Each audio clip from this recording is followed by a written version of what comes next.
11월 25일 월요일. 사랑의 진정한 의미.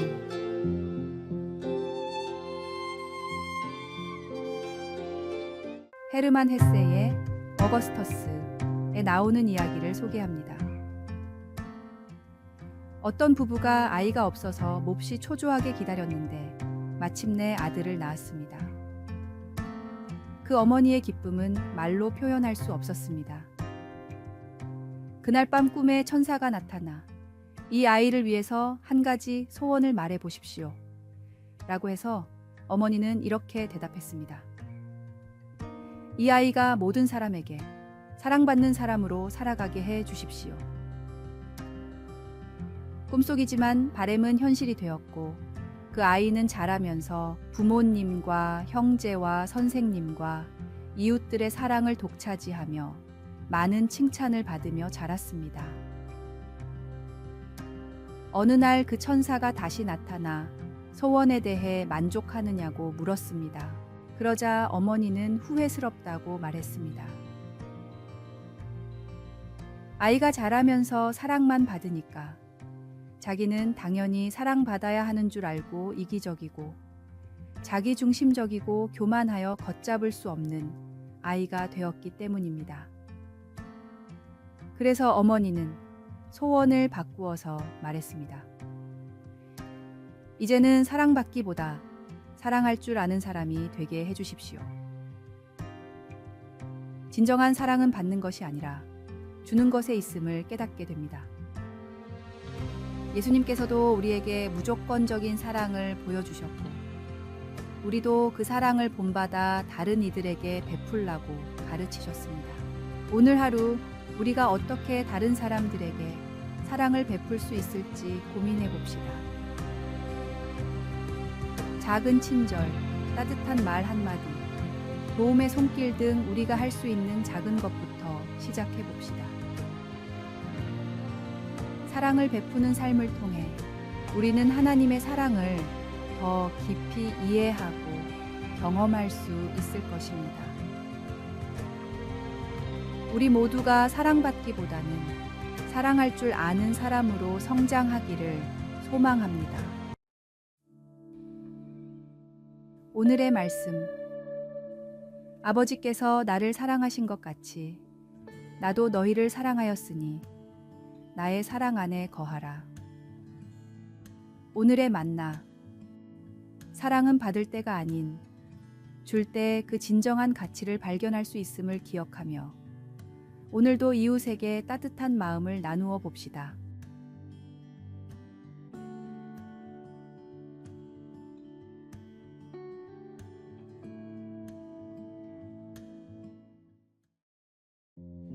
(11월 26일) 화요일. 사랑이 있는 스마트폰. 음식 배달이 늦게 됐나요?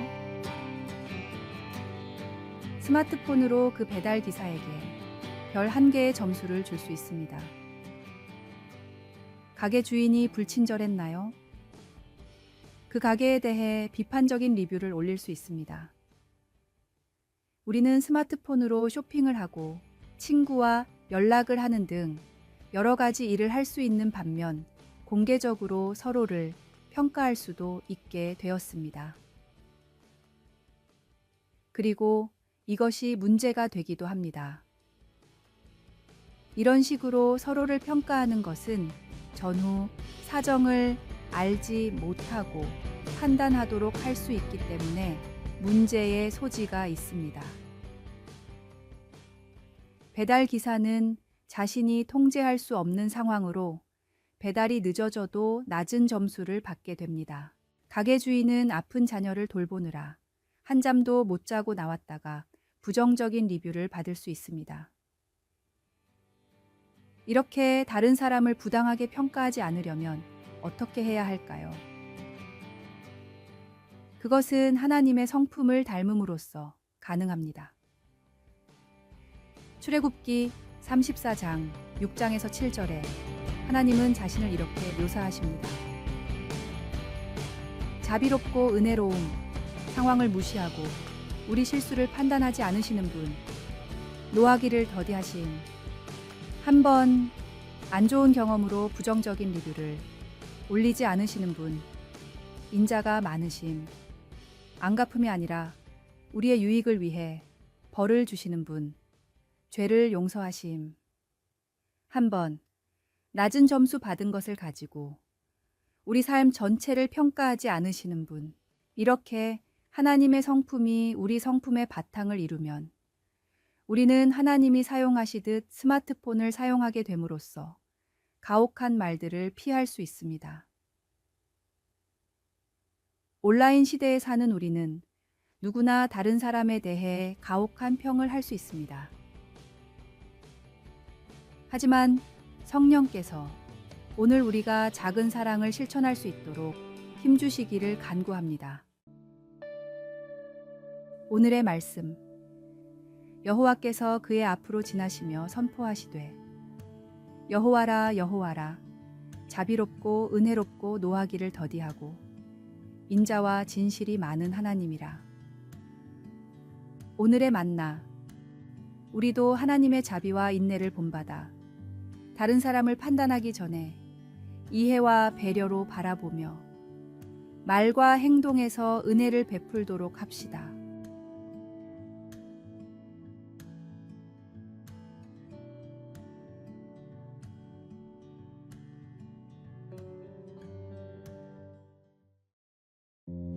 (11월 27일) 수요일. 누구나 무언가를 숭배하고 있다.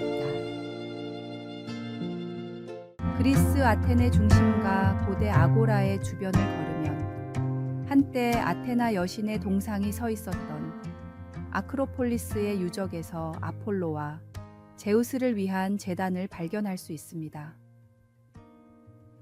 지금은 우리가 아폴로나 제우스를 숭배하지 않지만 여전히 세상은 그때 못지않게 종교적입니다. 소설가 데이비드 포스터 월리스는 누구나 무언가를 숭배하고 있다고 하며 이렇게 경고했습니다. 만약 당신이 돈과 물질을 숭배한다면 당신은 늘 부족할 것이다. 당신의 육체와 아름다움을 숭배한다면 당신은 항상 못났다고 생각될 것이다. 당신의 지성을 숭배한다면 결국은 당신의 어리석음을 알게 될 것이다. 오늘날 세속적인 시대에도 여러 신들이 존재하며 그들은 결코 무시할 수 있는 수준이 아닙니다. 바울은 아고라를 방문했을 때 아덴 사람들아 너희를 보니 범사에 종교심이 많도다 라고 했습니다. 바울 사도는 만물을 창조하신 유일하신 참 하나님은 알려지기를 원하시며 예수님의 부활을 통해 자신을 나타내신 분이라고 설명했습니다. 아폴로와 제우스와는 달리 하나님은 인간의 손으로 만들어진 존재가 아닙니다. 돈이나 외모, 지성을 숭배하는 것과는 달리 하나님을 숭배하는 일은 우리를 파멸시키지 않을 것입니다. 우리가 삶의 목적과 안전을 얻기 위해 의지하는 것이 무엇이든 그것은 다 우리의 신입니다. 감사하게도 이 세상의 모든 신들이 우리를 실망시키는 그 순간에 우리는 유일하신 참 하나님을 발견할 수 있습니다. 오늘의 말씀. 바울이 아러바고 가운데 서서 말하되 아덴 사람들아 너희를 보니 범사에 종교심이 많도다. 오늘의 만나. 세상의 유혹에 흔들리지 않고 오직 참된 하나님께만 의지할 때 우리의 삶은 헛되지 않고 진정한 의미를 찾게 됩니다.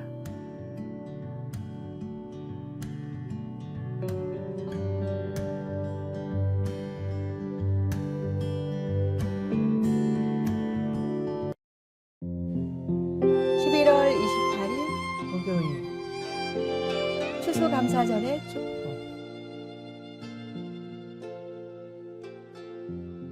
2016년 완다 덴치는 손자가 최근 전화번호를 바꾼 사실을 모르고 추수감사절 만찬에 초대하는 문자를 보냈는데, 이 문자는 손자가 아닌 자말이라는 낯선 사람에게 전달되었습니다.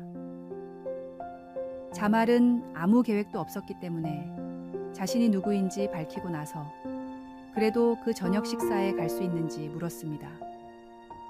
완다는 물론 올 수 있어요 라고 대답했습니다.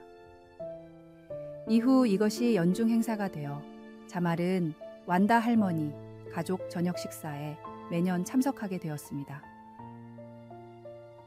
실수로 보낸 초대 메시지가 연례적인 축복이 된 것입니다. 낯선 사람을 저녁 식사에 초대한 완다의 친절은 누가복음에 나오는 예수님의 격려의 말씀을 생각나게 합니다. 저명한 바리새인의 집에서 열린 만찬에서 예수님은 초대받은 사람들이 어떤 사람들인지, 그래서 손님들이 좋은 자리를 차지하기 위해 어떻게 다투는지를 보셨습니다. 예수님은 집주인에게 보답으로 무엇을 해줄 수 있는지에 따라 사람들을 초대한다면 축복이 제한될 것이라고 하시면서 오히려 보답할 것이 없는 사람들을 환대하는 것이 더 큰 축복을 가져다 줄 것이라고 말씀하셨습니다. 자말을 가족 추수감사절 만찬에 초대함으로써 완다는 예상치 못한 지속적인 우정의 축복을 받아 남편의 사별 이후 큰 위로를 받게 되었습니다. 무엇을 얻기 위해서가 아닌 우리를 통해 흘러나는 하나님의 사랑으로 다른 사람에게 다가갈 때 우리는 훨씬 더 큰 축복과 격려를 받게 됩니다. 오늘의 말씀, 잔치를 베풀거든 차라리 가난한 자들과 몸 불편한 자들과 저는 자들과 맹인들을 청하라. 내게 복이 되리니. 오늘의 만나, 감사의 절기를 맞이하면서 완다처럼 조건 없는 친절을 베풀고 하나님의 사랑을 흘려보내는 삶을 살기를 바랍니다. 그 속에서 하나님께서 우리에게 베푸실 더 큰 기쁨과 축복을 기대하며 이웃과 낯선 사람에게도 마음을 열고 환대합시다.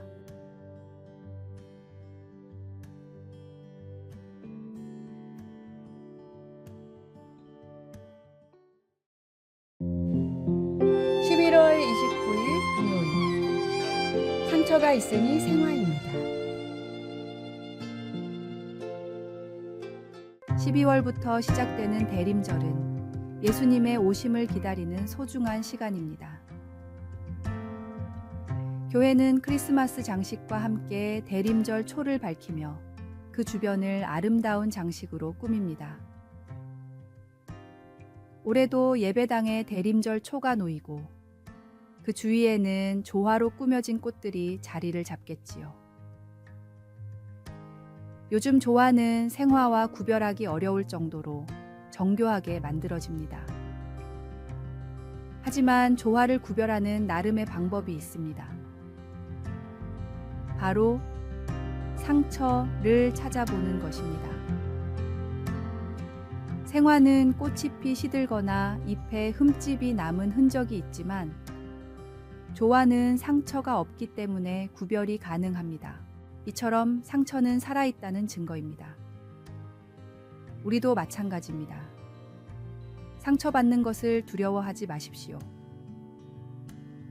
상처가 있다는 것은 우리가 살아있다는 표식이며 신앙생활에서도 하나님은 우리가 상처 없이 완벽한 존재가 아니라 생동감 넘치는 믿음을 가진 사람으로 살아가기를 바라십니다. 대림절을 맞아 예수님의 손에 남은 못자국을 기억합시다. 그 상처는 우리를 향한 하나님의 사랑의 증거이며 그 상처로 인해 우리는 새로운 생명을 얻었습니다. 이번 대림절, 우리가 상처를 통해 더 깊이 살아있음을 느끼고 그 살아있는 믿음으로 하나님의 나라를 더 아름답게 장식할 수 있기를 소망합니다. 오늘의 말씀. 그가 찔림은 우리의 허물 때문이요. 그가 상함은 우리의 죄악 때문이라. 그가 징계를 받음으로 우리는 평화를 누리고 그가 채찍에 맞음으로 우리는 나음을 받았도다. 오늘의 만나. 상처가 우리의 살아있음을 증명하듯 우리의 신앙도 살아있는 믿음으로 하나님을 더 아름답게 증거하는 삶이 되기를 바라봅니다.